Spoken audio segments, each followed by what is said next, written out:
You've put real care into your balcony garden, and summer is coming up, which means holidays, trips, maybe a few weeks away.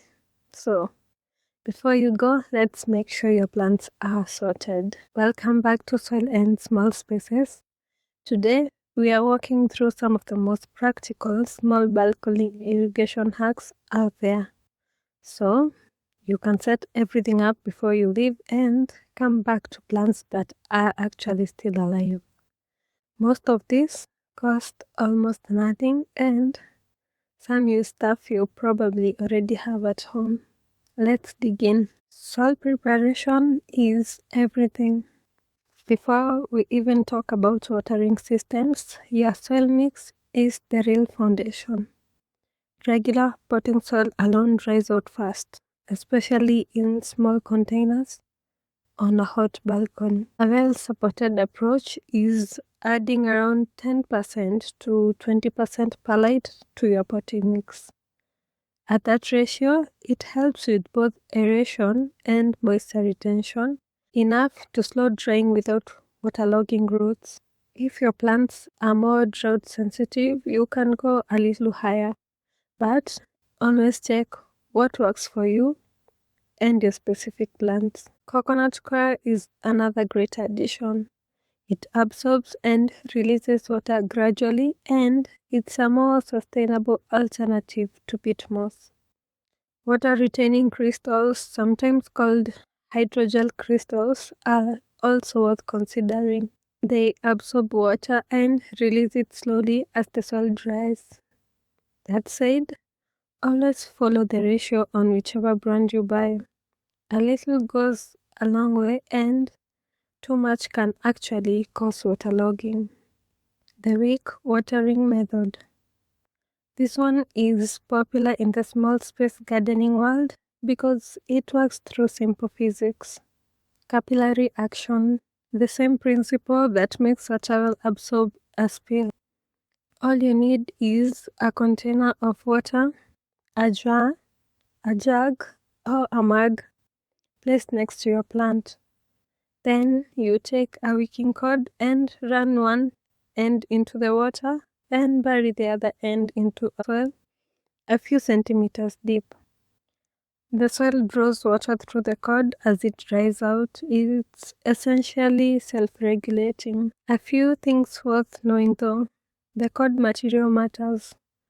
Dedicated wicking cord or nylon works reliably and lasts well, and cotton can work for a short trip but may degrade over time. Also, make sure the water container stays topped up enough that the cord end stays submerged.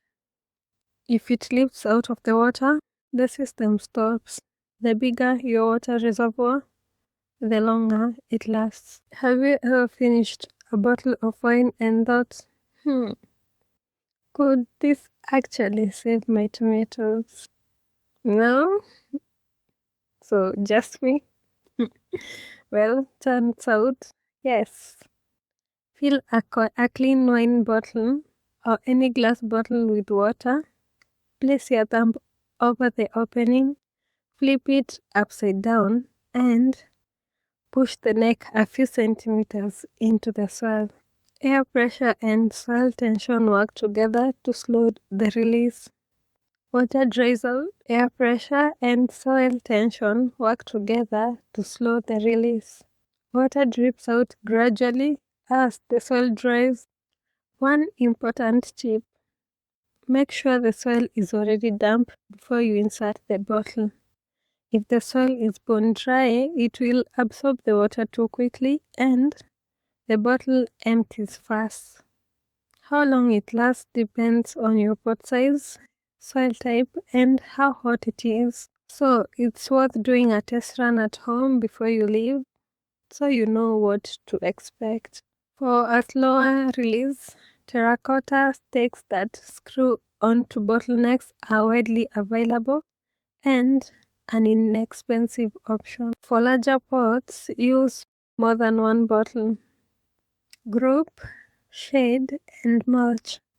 Two important approaches that cost almost nothing and work well together.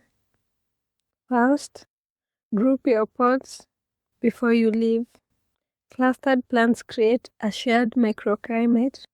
The humidity releases through transpiration stays within the group, which slows down how fast the soil dries out. It's one of the most overlooked tricks for container gardening.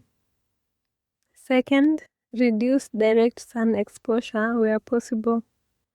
Moving pots to a shadier part of your balcony, or adding a piece of shade cloth, or a sheer curtain on the railing can meaningfully cut down on evaporation, especially during the hottest part of the day. And finally, mulch the surface of every pot. A layer of gravel, small stones, or bark on top of the soil acts as a barrier against surface evaporation. Even a centimeter makes a difference, and it leaks and it looks great too. And there you have it, a solid, practical plan to set up before you head off. Soil that holds moisture better, a weak system that works well your way, bottle drips calibrated to your pots, plants grouped together to support each other, shade to reduce evaporation, and a mulch layer on top to lock it all in. None of these require expensive equipment, just a bit of planning before you walk out the door.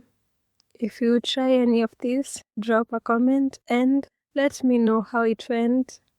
Also, if you haven't subscribed yet, I'd love to have you along.